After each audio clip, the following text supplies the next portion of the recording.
አሜሪካኖች የሚሉት ከ1750 በኋላ ትልቁ ታሪካዊ የሽግግር ጊዜ ይሄ ነው ይላሉ። የሽግግር መስቀልቅል ውስጥ ነው ያለነው። አንዳንድ ቦታ እየነዱት አንዳንድ ቦታ እየመሩት እዚህ ተደርሷል።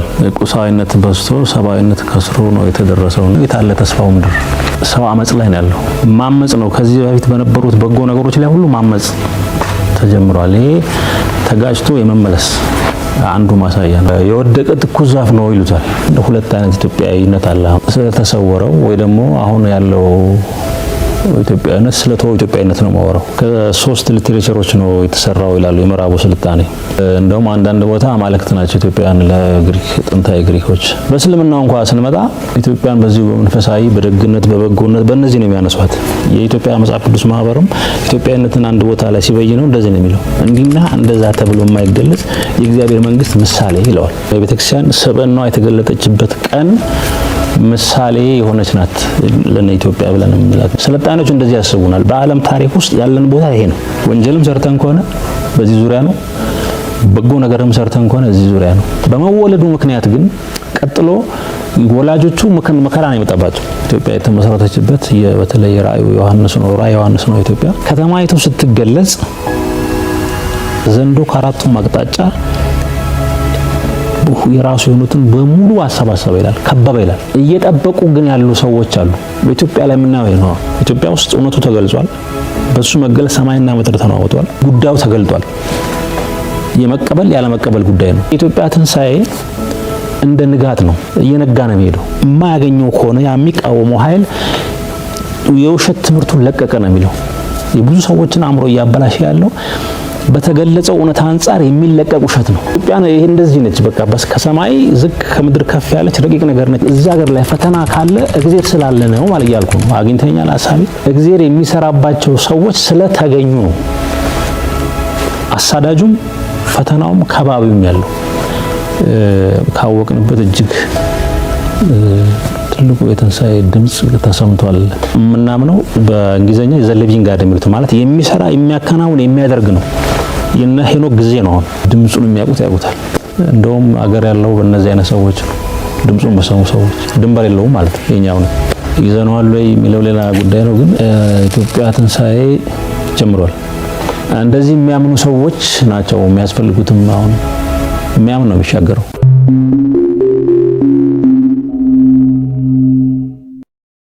እኔ ማምነው አሁን ማምነውም ሳነብም የተረዳሁት የዘመኑም ሰዎች ይህን ዘመን በደንብ አይተዋል ብዬ የምገምታቸውንም አንዳንድ የስነ ጽሁፍም ሆነ የሌሎች አይነት የዚህ ነገር የሚያወሩ ጉዳዮችን አንስተው የሚያወሩ ሰዎች ጋር ሳወራ ወይም ሳነብ ለውጥ ላይ ነው ያለነው ወይም ሽግግር ላይ ነው ያለነው። ሽግግሩ ከየት ወዴት ነው የሚለው ነው እንጂ የማይታወቀው አሁን ያለንበት ጊዜ በአንድ አሜሪካኖች የሚሉት ከ1750 በኋላ ትልቁ ታሪካዊ የሽግግር ጊዜ ይሄ ነው ይላሉ። የመጽሐፎቻቸው እንደዚሁ እየተሻገርን ነው፣ ግን ከየት ወዴት እንደሆነ አይታወቅም። ስለዚህ በሽግግር ውስጥ የሽግግር መስቀልቅል ውስጥ ነው ያለነው። ጽንሰ ሐሳባዊ ማንነቶች እስካሁን ሚናቸው የማይታወቅ ጉዳዮችን ተስፋ እናደርጋለን።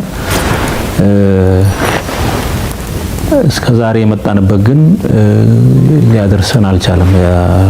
ተስፋው ምድር የሚባለው ይሄ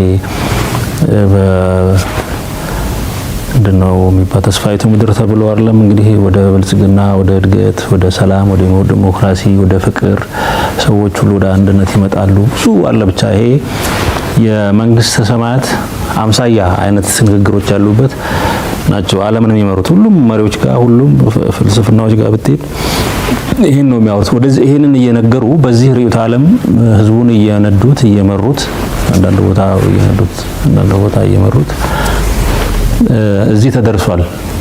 ሲደረስ በሰብአዊ ኪሳራ በሰብአዊነት ስናየው ትልቁ ሰብአዊነት የሚባለው ነገር ተረስቶ ቁስ አካላዊነት የሚባለው የማርክስ ጽንሰ ሐሳብ ውስጥ ለውስጥ በቁሳዊነት በዝቶ ሰብአዊነት ከስሮ ነው የተደረሰውና አሁን ሰዎች በዚህ ሰዓት ላይ መጠየቅ ጀምረዋል። ሲጠይቁ ምንድነው የታለ ተስፋው ምድር? ስለዚህ ተስፋይቱ ምድር የታለች? ሰዎች በለጸግን፣ አገኘን፣ ገንዘብ ገባ፣ ሁሉ ነገር ተስተካክሏል። በተለይ ያደጉት ሀገሮች ጋር ማለት ነው። ቆመ። ሲቆም እንደ ግንብ ነው እናርገን ሳለውና ከግንብ ጋር እንደመጋጨት ነው። ወዴትም አይወስድም። አሁን መሪዎች ወዴትም መውሰድ አልቻሉም። አሁን ያለው ርዕዮተ ዓለሞችም የተሻለ ሆነው ስላልተገኙ ሰው አመጽ ላይ ነው ያለው። በየትኛው ከዚህ በፊት መልካም ነገር ነው ብሎ ሲሰራው በነበረው ነገር ላይ እያመጸ ነው ያለው የሰው ልጅ። እዚህ ለመድረስ ከሆነ ነገር ራሱን ሲከለክል ቆይቷል። ሀገራት መሪዎች እንዲያታርግ እንደዚህ አርግ እያሉ ነው አለ ወደ ተስፋይቱ ምድር የሚወስዱት የነበረው። አሁን እዚህ ላይ ሲደርስ አድርግ አታድርጉም ዜሮ ገብቷል። በቃ ምንም ባዶ ሆኗል። ምንድነው ህይወት ትርጉሙ ምንድነው? ባዶ ነው። በቃ መብላት መጠጣት እና ዳንኪራ አድርጎ በፍትወት የሰከረ አይነት በስነ ምግባርም በሞራልም የዘቀጠ ማህበረሰብ በየሀገሩ እንዲመጣ እንዲፈልቅ ተደርጓልና ማመጽ ነው። ከዚህ በፊት በነበሩት በጎ ነገሮች ላይ ሁሉ ማመጽ ተጀምሯል። ይሄ ተጋጭቶ የመመለስ አንዱ ማሳያ ነውና በእኔም እምነት በመንፈሳዊ ሳቤ በእግዚአብሔርም በራሴ በማምነው ልክ ናቸው። ሽግግር ጊዜ መሆኑን የሚታወቁበት ችግሩ ምንድነው? ከየት ወዴት ነው የምንሻገረው የሚለውን የሚያምነው ክፍል ያውቃል፣ እኛው አለማወቁ ነው። እና ይሄ ለኔ ራሳቸው ያሉትን አረፍተ ነገር ለመጠቀም ምዕራባዊ ስልጣኔ ነው አሁን ዓለምን ይመራል ተብሎ የሚታሰበው። አሁን የሰው ልጅ ስልጣኔ ወደ ማላደር መጥተዋል። በእርግጥ የወደቀ ትኩስ ዛፍ ነው ይሉታል። አሁን በቅርቡ የወደቀ ትኩስ ዛፍ ነው። አልሞተም። ዛፉ ቅጠል ነው፣ አረንጓዴ ነው፣ ይሰራል። ግን እየጠወለገ ወደ ማናቀው ነገር የምንሻገርበት ጊዜ ላይ ደርሳለች ብዬ ነው ዓለምን ማሰበው ነው። እና እነሱም እንደዚህ ይላሉ። የወደቀ ትኩስ የቅርብ ጊዜ ዛፍ ነውና እኔም በዛ ደረጃ እስማማለሁ። አሁን ባለው እንግዲህ ተጨባጭ ሁኔታ ነው የምናወራው። ስለዚህ ለኔ በአገሪቱ እንደ መንግስት እየመራ እንዳለ ያለው ስርዓት አለ። ኢትዮጵያ ተብሎ ካርታ ተሰጥቷት በተባበሩት መንግስታት ድርጅት የተመዘገበች ሀገር አለች። ካርታ ያላት ፓስፖርት በመወለዳችን የምናገኘው አሁን ህግ አድርገነው ህገ መንግስት አድርገነው ወይ የምንናገረው የዜግነት ብያኔ ያለ ከዚህ ቦታ የተወለደ ሰው እዚህ ሀገር ሰው አሁን እኛ ኢትዮጵያውያን ነን። ይሄ እንግዲህ አሁን በስነ መንግስት ባመጣነው ስነ መንግስት የመጣ ስምምነት ነው። ይሄኛው ኢትዮጵያዊ አንድ ኢትዮጵያዊነት ነው። በቃ እኔም አንተም እገሌም እዚህ ሀገር ያለ ሰው ኢትዮጵያዊ ነው። አሁን ያለው ህግ ያለው ስርዓት አሁን ያለው መንግስት ዜግነት ብያኔ ከመምጣቱ በፊት ግን ኢትዮጵያዊነት የሚለው ከተለመደው የዜግነት ግንዛቤ በላይ ጽንሰ ሐሳብነት ነበረው ብዬ ስለማመን ሁለት አይነት ኢትዮጵያዊነት አለ። አሁን እኔ ሳወራ ስጽፍ የምናገረው ስለዛ ስለተሰወረው ወይ ደግሞ አሁን ያለው ኢትዮጵያዊነት ስለተወው ኢትዮጵያዊነት ነው የማወራው። ያኛው ምክንያቱም ያኛው ኢትዮጵያዊነት ለምሳሌ ነው ለኔ መንፈሳዊ ስልጣኔና ማንነት ነው። ዝም ብለን ከመንፈሳዊ ውጪ ትልልቅ ስልጣኔዎች ተብሎ የሚባሉ ሀገሮችን ስናይ በተለይ ምዕራቡ ዓለም ከሶስት ሊትሬቸሮች ነው የተሰራው ይላሉ። የምዕራቡ ስልጣኔ ከግሪክ እና የሮም እና ዕብራውያን ወይም ክርስትናው ማለት ነው። እነዚህ ናቸው ሰሩት ብለው እነዚህ ኢንተሌክቹዋልስ የሚያስቡት። እነዚህ ስልጣኔዎች ኢትዮጵያዊነትን ከጥንት ጀምሮ እንዴት ነው የሚያስቧት ብሎ ታሪክ ሲመረምር ግሪኮች በመንፈሳዊ እሴቶቻቸው ውስጥ ስለኛ ያውጋሉ። ለኢትዮጵያዊነት የሚባል አንድ መንፈሳዊ እነት የሚቀርባቸው ልዩ ወገኖች ያወራሉ። ግጥሮቶቻቸው ውስጥ ምናምን ሁሉ ውስጥ አለ። ሮማውያንም እንደዚሁ አላቸው። እንደውም አንዳንድ ቦታ አማልክት ናቸው ኢትዮጵያውያን ለግሪክ ጥንታዊ ግሪኮች። ሌላው ደግሞ የዕብራውያኑ ወገን ነው። ቤተ እስራኤል ወይም እስራኤል ቤት የምንለው እንደዚሁ በመንፈሳዊ ሴቱ በአብዛኛው በመንፈሳዊው በኩል ይጠራታል። እቺን አሁን ቅድም ያልኳት ያቺኛዋ ኢትዮጵያ ወይም ስውሯ ኢትዮጵያ የምንላት በዚህ ይጠሯታል። ስለሷ በመንፈሳዊ ጉዳይ ይወራል። ከእግዚአብሔር ጋር በተገናኘ ያላት ግንኙነት እነዚህ መንፈሳዊ ሴቶቿ በጣም በመጽሐፍ ቅዱስ ውስጥ ስለሚነሱ ሁለተኛው የመንፈሳዊነታችን ምስክር ነው። ይሄ ከግሪኮቹ እንደዚሁ ያስባሉ ለብቻቸው፣ ዕብራውያንም እንደዛ ያስባሉ። ነቢያቶቻቸው ተናግረዋል፣ እግዚአብሔር ተናግረዋል፣ እንዲህ ብለው ጽፈዋል። አዲስ ኪዳን ላይም የተቀበልንበት መንገድ ራሱ አንድ ትርጉም አለው። በእስልምናው እንኳን ስንመጣ መስራች የሚባለው ወገን እስልምና የነብዩ ቤተሰቦችና ከዛ በኋላ ተጻፈው የእስልምና መጽሐፍትም ኢትዮጵያን በዚህ በመንፈሳዊ በደግነት በበጎነት በእነዚህ ነው የሚያነሷት። እነዚህ ትልልቅ የሚባሉት ሶስት ታላላቅ ለብቻቸው ሊጠሩ ሊለዩ የሚታወቁ ስልጣኔዎች ወይም የእምነት ጉዳዮች ኢትዮጵያን በዚህ ያቋታል። ለየብቻ አንዱ ለአንዱ ተመካክሮ ሳይሆን ለየብቻ ያቋታል። ስለዚህ ኢትዮጵያዊነት ምንድነው? በእነሱ በዚህ በዓለም ታሪክ እንኳን ስናየው ትልቅ የመንፈሳዊነት የትልቅ ስብዕና ባለቤት የሆኑ ህዝቦች ምልክትና መገለጫ ተደርጎ ሊወሰድ ይችላል። የኢትዮጵያ መጽሐፍ ቅዱስ ማህበርም ኢትዮጵያዊነትን አንድ ቦታ ላይ ሲበይነው እንደዚህ ነው የሚለው፣ እንዲና እንደዛ ተብሎ የማይገለጽ የእግዚአብሔር መንግስት ምሳሌ ይለዋል። አግኝተኛል አሁን ለፈለኩ። ስለዚህ ለኔ ወደ ውስጥ ገባለኔ ሰማያዊቱ ኢየሩሳሌም ወይም የጽዮን ፍጹሙ ሰው ስብዕና ምልክትና ከተማ ተደርጎ ነው ለኔ እሱ በመጽሐፍ ቅዱስም የተጻፈው በሚስጥር ማለት ነው። የዛ መንግስት ምሳሌ ነው። ትክክል ነው ያብያ ነው። ስለዚህ ለኔ ኢትዮጵያዊነት ብዬስል ይሄ ነው። ዘር ከነገር ከቋንቋ የተዋጀ በታሪክ ልክ ኖህን እያሰበ የሚኖር ኖህ አሁን ዘር ነገድ ቋንቋ ሴም ያፌት የማይባለው ሳይሆን መርከቧን ሙሉ ነው የያዘው ማለት ነው። ሶስቱንም ነገድ የያዘ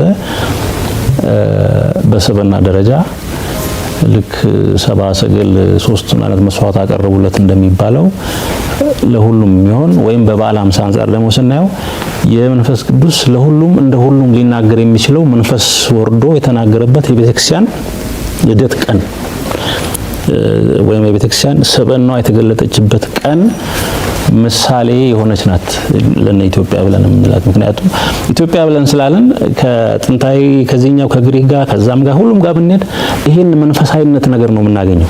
እንደዚህ ነው የሚያስቡን ሰዎች፣ ስልጣኔዎች እንደዚህ ያስቡናል። በዓለም ታሪክ ውስጥ ያለን ቦታ ይሄ ነው። ራሳችንም ስንሰራ የቆየ ነው እዚህ ውስጥ ነው። የባለፉት 2000 ዓመታት እንኳን ብናየው የአዲስ ኪዳኑ ስነ መንግስትም ሆነ ቤተ ክህነትም ሆነ ባህላችን፣ ቋንቋችን፣ ካሌንደራችን ሁሉም ነገር በዚህ እውነታ ውስጥ ተመስርቶ ነው የተሰራው። እዚህ ላይ ነው ቆመው።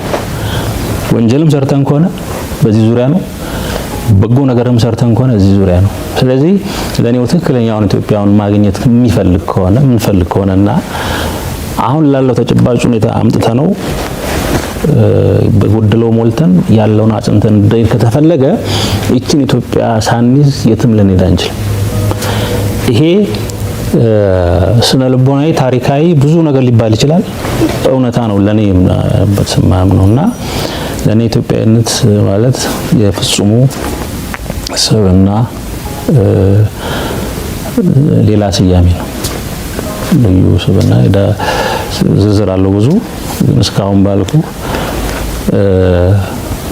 ሰው የመሆን ትልቅ ልዕልና ሲገለጥ ኢትዮጵያዊነት ብዬ ሰይመዋለሁ። ያንን ይዘነዋል ወይ የሚለው ሌላ ጉዳይ ነው። ግን ኢትዮጵያ ትንሣኤ ጀምሯል።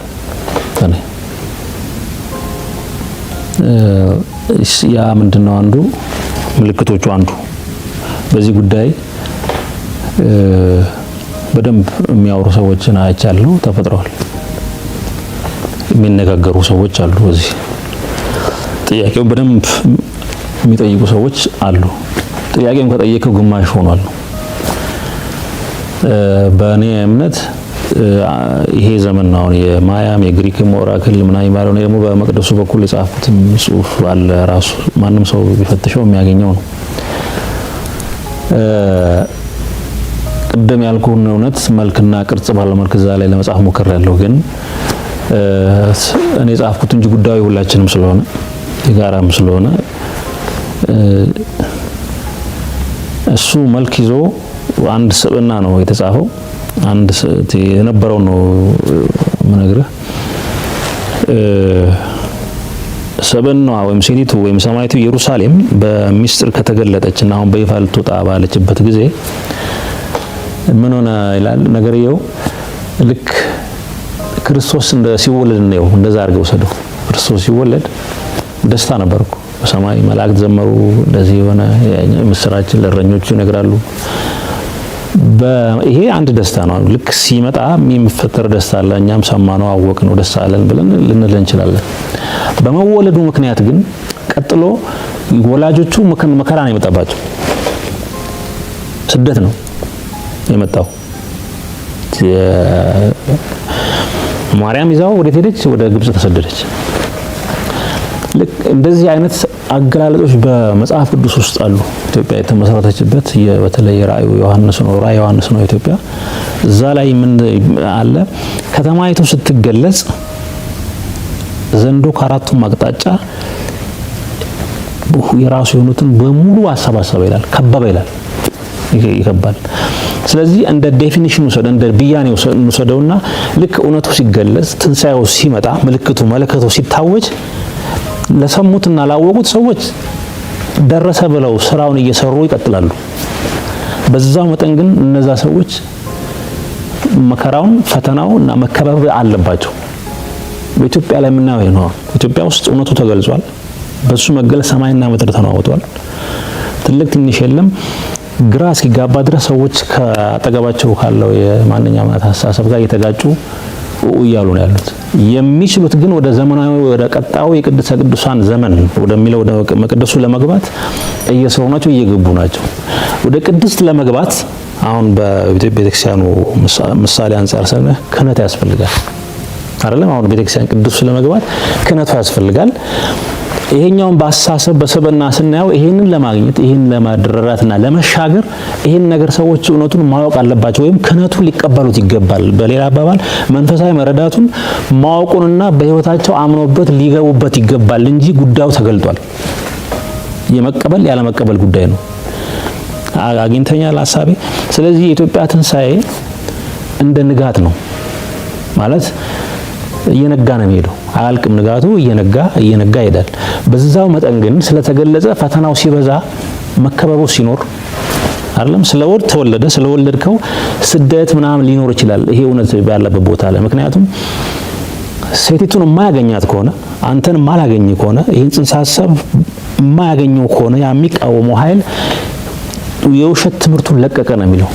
የብዙ ሰዎችን አእምሮ እያበላሸ ያለው በተገለጸው እውነት አንፃር የሚለቀቅ ውሸት ነው። እውነተኛ ትንሳኤ አለ፣ ሐሰተኛ ትንሳኤ በዛ መጠን ይለቀቃል። ይሄ አሁን ኢትዮጵያ ይሄ እንደዚህ ነች። በቃ ከሰማይ ዝቅ ከምድር ከፍ ያለች ረቂቅ ነገር ነች የሚያሰኘው ይሄንን ስናቀው ነው። በሌላ አባባል እያልኩ ያለሁት እዚህ ሀገር ላይ ፈተና ካለ እግዚአብሔር ስላለ ነው ማለት እያልኩ ነው። አግኝተኛል ሐሳቤ። እግዚአብሔር ስላለ ነው ፈተናው ያለው፣ ወይም እግዚአብሔር የሚሰራባቸው ሰዎች ስለተገኙ ነው አሳዳጁም ፈተናውም ከባቢውም ያለው። እነዚህ ምልክቶቹ ናቸው። ሌላ ቦታ ለምን መከራው ነው ያለው? ምክንያቱም ተቃዋሚው ካለ የሚቃወሙት በዚህ ቦታ ተገኝተዋል ማለት ነው። አንዱ ምልክት ይሄ ነው። ስለዚህ በእኔም አረዳድ እየበለጠ እየነጋ ድል እያደረገ ይሄ እውነት አናቃቸውም እንጂ ብዙ ሰዎችም ሆነዋል እየተነሱ ነው። በፈተናው በፈተኑት መጠን ማለት ነው። በዛ ታውቀዋለና በዚህ በኢትዮጵያዊ መንፈስ ሆኜ ሳየው እኔ ኦልሬዲ እዛ ትንሣኤ ውስጥ ነው ያለሁት ብያምናለሁ። የጊዜ ጉዳይ ቀስ እያለ እየነጋ እየተገለጠ መጋረጃው እየተነሳ ትንፋሽ እየጨረሰ ያኛው ወገን አስመሳዩም እየደከመው፣ ስለዚህ አሕዛብን በብረት በትር የሚገዛው ወንዱ ልጅ ወደ ቅድስ ገብቷል ብሎ የሚያምነውና ቤተክርስቲያን ጋር ያለው ግርዛዜ የአሕዛብ ሙላት እስኪሆን ድረስ ነው ብሏል። እንደዚህ ነው የምናምነው። አሁን ግርዛዜው እየበቃ ይመጣና መከራ ያነቃል። መከራ የሰውን ይወልዳል። ስለዚህ ለኔ ካወቅንበት እጅግ ትልቁ የትንሣኤ ድምጽ ተሰምቷል። ሰዎችም እያወሩት ነው።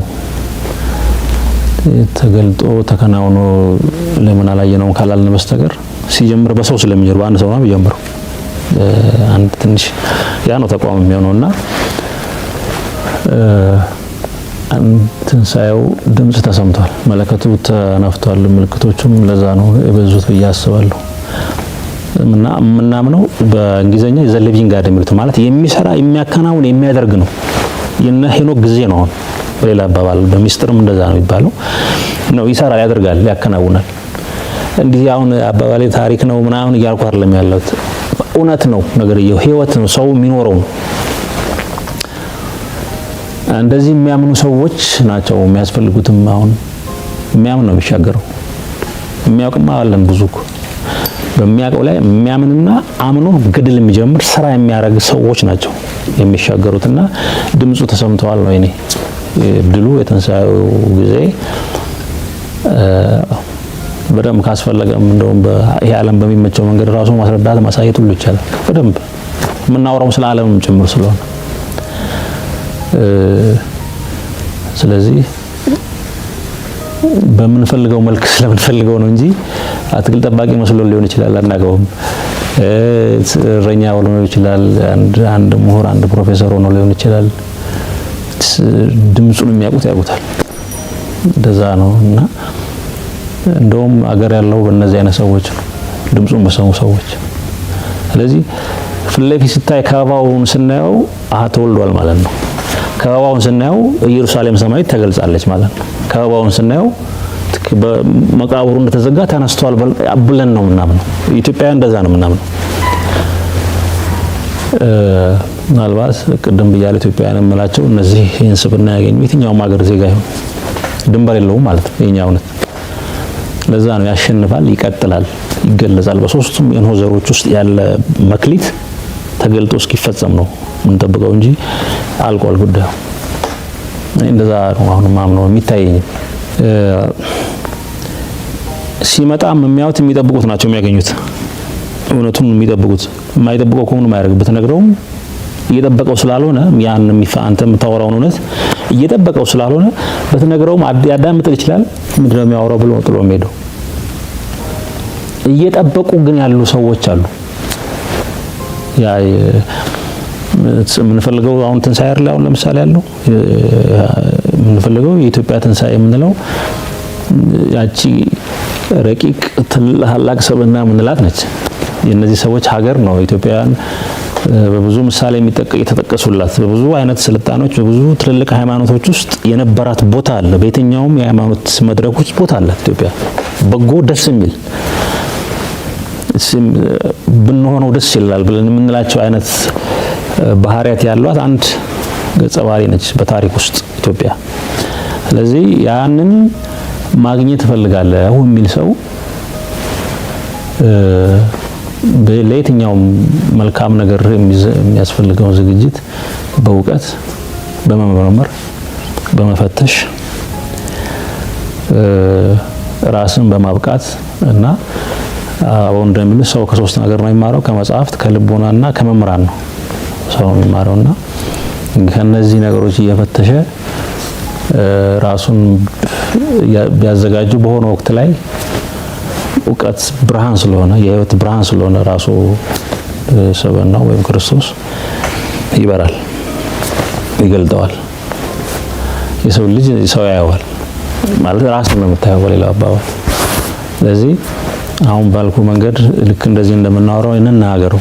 አሁን ያነሳው አወራው አንተ አጠየቅ፣ ይሄ ነገር ይቀርባል አይደለም? መልእክት ያደርሳል፣ ምስል ይደርሰዋል አይደል? ይነጋገሩት፣ ይጨዋወቱት። ያም እናም በመንፈትሽ እንደዛ ነው እና ያ ማለት ምጥ ማለት ነው። ያማጥ ነው ከሆነ ምን ይሆናል? ይወለዳል። ስለዚህ በዚህ አይነት የውስጥን የማነቃቃትና ዝግጁነት ቢኖረን ጥሩ ነው። እንደ ትውልድ ከግንዛቤውና ከስንፍናው ዘመን ብንወጣ ካወቅንበት የዘመን ቀላል ነው። አንዳንድ ነገሮች ለማድረግ ቀላል ነው። የፈለከውን አይነት እውቀት እንደዚህ ገለጥ አድርገህ የምታገኝበት ጊዜ ነው በትንሹ እንኳን ካየን። ስለዚህ በማመን ውስጥ ሆኖ የሚገኝ እውቀት አለ። እንደዛ የተሰራው አባቶቻችን መንፈሳዊ እርግጠኝነት ከምን ሊመጣ ቻለ? ሀገር እስከ መመስረት የሚያደርስ ከሀገር አልፎ ለዓለም ለሰው ልጅ ሁሉ የሚሆን እውነትን ይዞ ጽዋውን ሲዞር የከረመው ይሄ ማህበረሰብ የሚረከበው የሚቀበለው ጽዋውን የሚጠጣት ሰው ትውልድ ይፈልጋል። ለዛ ራሱን ዝግጁ ቢያደርግ ጥሩ ነው ብዬ አስባለሁና እሱም ደግሞ ቅድም እንዳልኩ በመማር በመመሰጥና በማንበብ ይገኛል።